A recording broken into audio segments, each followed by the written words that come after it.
Well, hello and welcome to Simply Awake. I'm John Labman.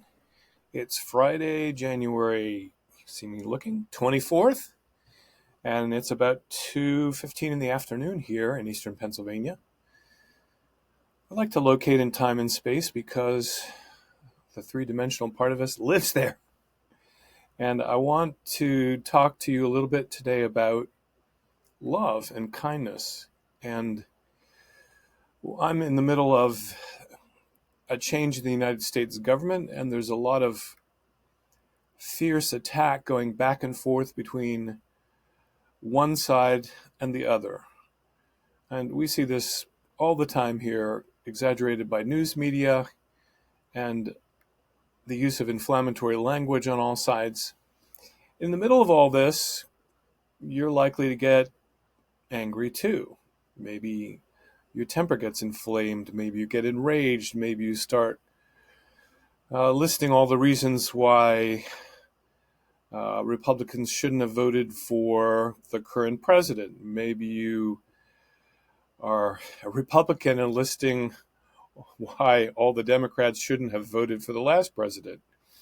And what I notice everywhere is a lack of two things: truthfulness, and then one word, love, but love and kindness and civility. Somehow or other, because it sells product, both sides get shrill about the faults of the other side. And people forget to look at their own humanity and the fact that they've made their own mistakes over and over and over again in their lives. When you reach close to the milestone I'm about to reach at 70 years old in a few weeks, you begin to remember some of those mistakes, and not without some sense of leftover guilt or shame or remorse. Fortunately, if we learn from our lessons, we can become better people. That's what those bad feelings are really for. Guilt is actually to move us in a new direction so we don't keep doing the same difficult, painful, bad things to others and ourselves.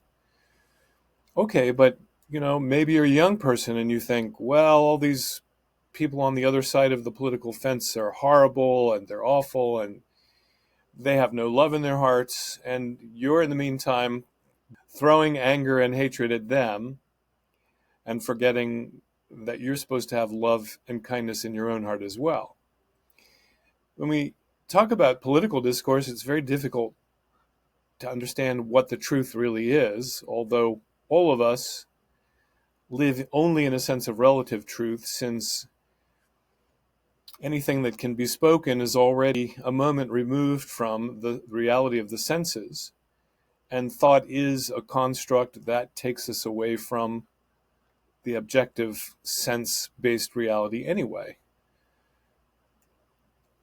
But okay, we're trying to find the truth, and it's being exaggerated all over the place. And this has gotten worse since cable news came online in the 1990s.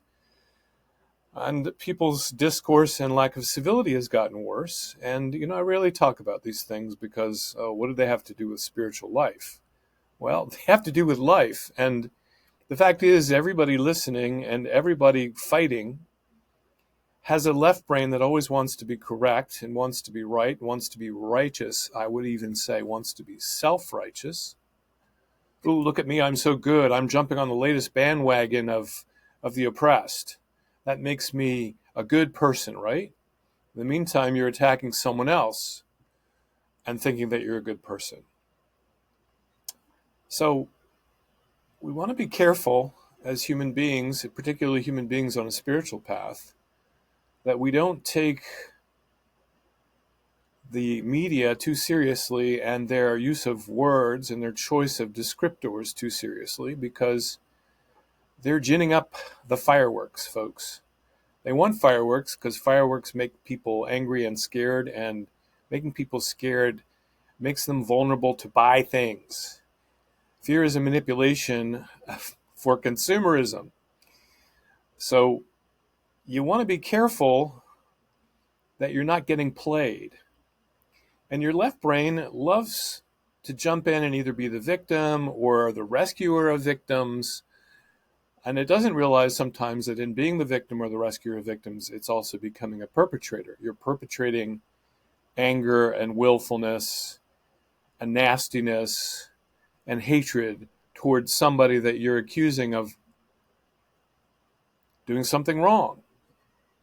I've worked recently with a woman who spent her whole life rescuing animals, and because somebody wanted to buy her property, accused her falsely of not taking care of those animals. Those animals were taken away from her by, of all things, an animal rescue organization, which I won't name.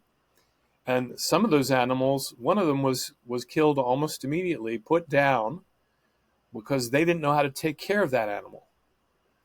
So they're trying to be righteous in this animal organization. They're being steered astray by a woman who was trying to buy the property, who's a known trafficker in stolen animals, valuable stolen animals.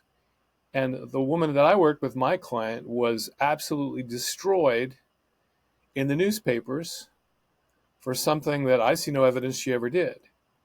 This is what can happen when we're so eager to be righteous and to look down on others who we think might have done something wrong based on accusations that haven't even been proved in court. We have a principle in the United States that we used to adhere to that said we're innocent until proven guilty.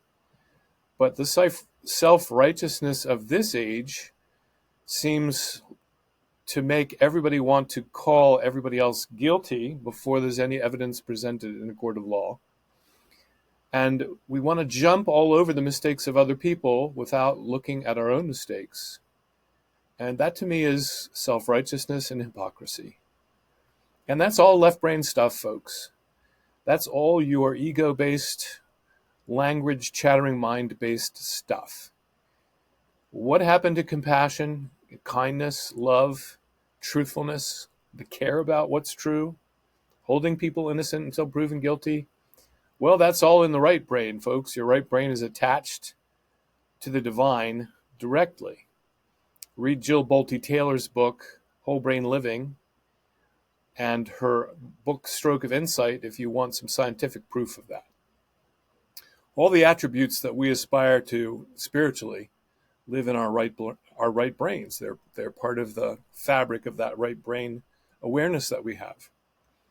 And that's where love lives. And if you're not treating people with love and kindness, even your so-called political enemies, who are just other people after all, if you're not treating them with love and kindness, you've lost touch with about half of your brain. It's the right hemisphere of your brain. You've lost track of your spiritual-based reality, because the ego makes up a lot of baloney, to be polite, bullshit, to be impolite.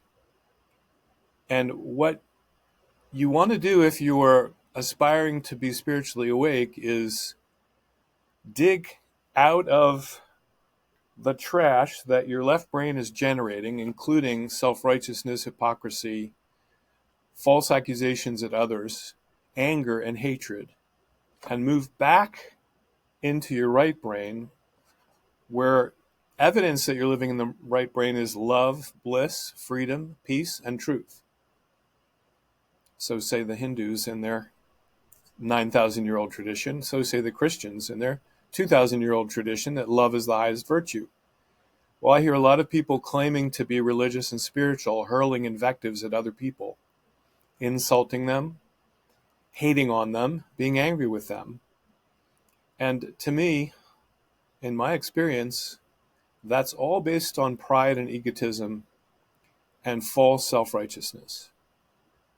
There is no self. That's a fantasy of the left brain. What is really true is that you have an awareness through the right brain that's directly connected to the absolute or the divine or whatever you want to call it. And you need to live there. And all of us need to live there to make the world actually a better place.